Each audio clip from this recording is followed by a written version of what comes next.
Hello and welcome to the latest episode of the Boardmasters with me, Chris Mullins, and today I will be reviewing Forbidden Island, which is a game that we played last week on the channel. I'll link to that down below. It was number 5 in Alex's favourite family games list.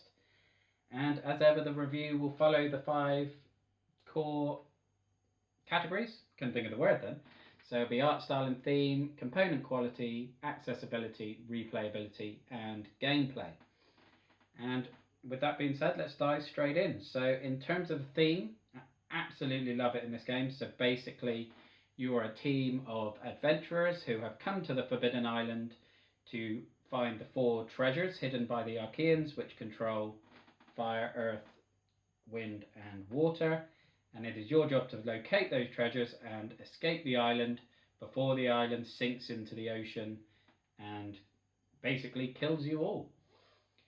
And you know, as a theme, that is really, really exciting to me, and it also translates really, really well to the gameplay. In terms of the art style, I think the art on the across the island cards is really, really gorgeous, really. And yeah, it's really, really distinctive and really attractive. And again, you can get a better indication of that in the gameplay because you get some better shots. Going on to the component quality, given the price point of the game, I think you can generally find it for around £10 to £15. Given the price point, I am really surprised at how good the component quality is. You can see that the miniatures are really nice quality. The quality of these island cards feels great. It's really thick, good quality cardboard. The cards feel nice in the hand, and you know, yeah, okay, the little player tokens are just sort of standard things that you would find in any cheap board game, but, you know, to get this sort of quality for that price point is really, really surprising, so I'm really, really happy with that. On to accessibility. I've already mentioned the low price point, so there's no hurdle there, really. It's a game that is really quick to set up and put away, and also the play time is around 30 minutes, so it's a game that's really easy to get to the table, which is obviously a huge advantage for any game, so it scores well there. In terms of the difficulty, it is rated apparently at ages 10 plus, but Alex is 7 and he has no problem understanding the rules and how to play the game.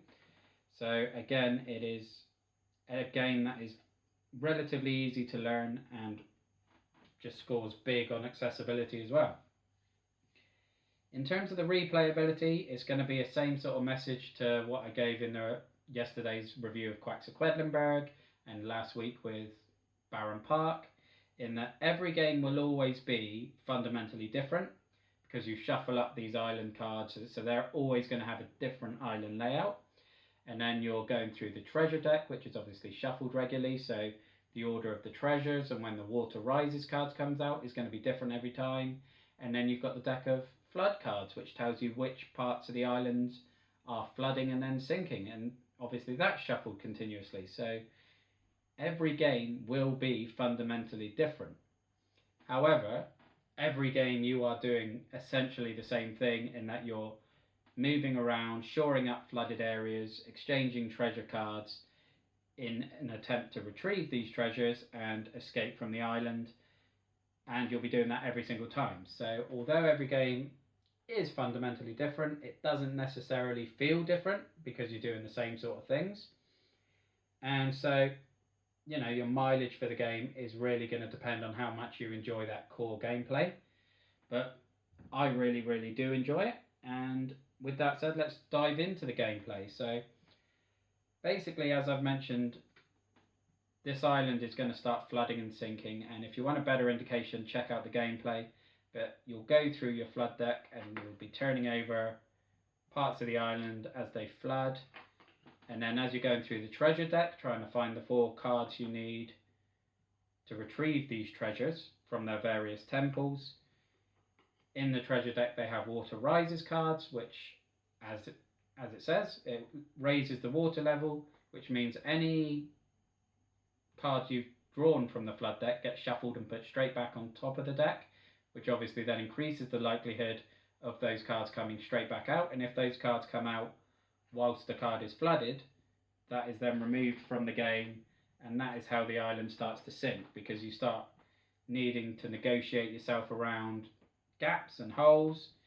If you lose two of the same temples, so we've done the Tidal Palace, if we then lose the Coral Palace, which is there, if you then lose that as well before you retrieve the treasure, then you've lost the game, because there's no way of getting the treasure. If you are stood on the Silver Gate and all the areas around it sink, then you've lost the game, because you, unless you're the diver or the pilot who can swim or fly across gaps, then you're stuck, so you can't escape, so you've lost. And also, if you lose Fool's Landing, which is the helicopter pad, then you lose that way, which is how we lost last week.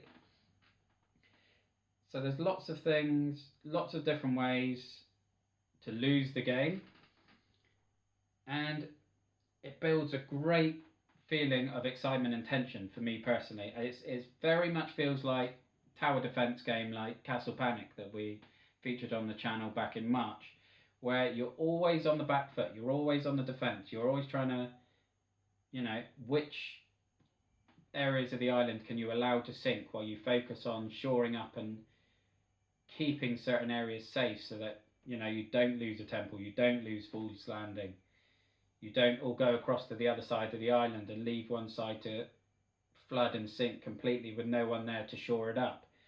And it's a really, really interesting puzzle that is able to evoke a really good emotional reaction in terms of that tension and that panic. And I really, really like that in board games. I really like Castle Panic for that reason. I really like XCOM for that reason, because that's able to get a really good sense of panic.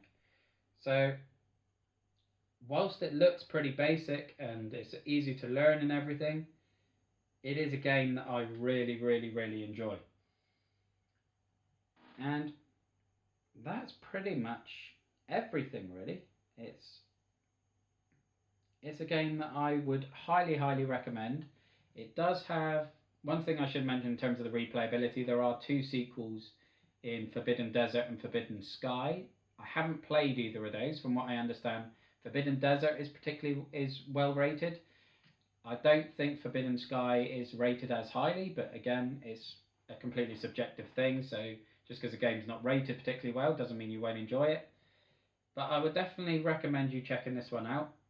As I mentioned, it's a low price point, it's widely available, so it's not one that's going to hit you too hard, I don't think, if you don't enjoy it and need to get rid of it, because even if you gave it away to someone, it's going to be £10-15.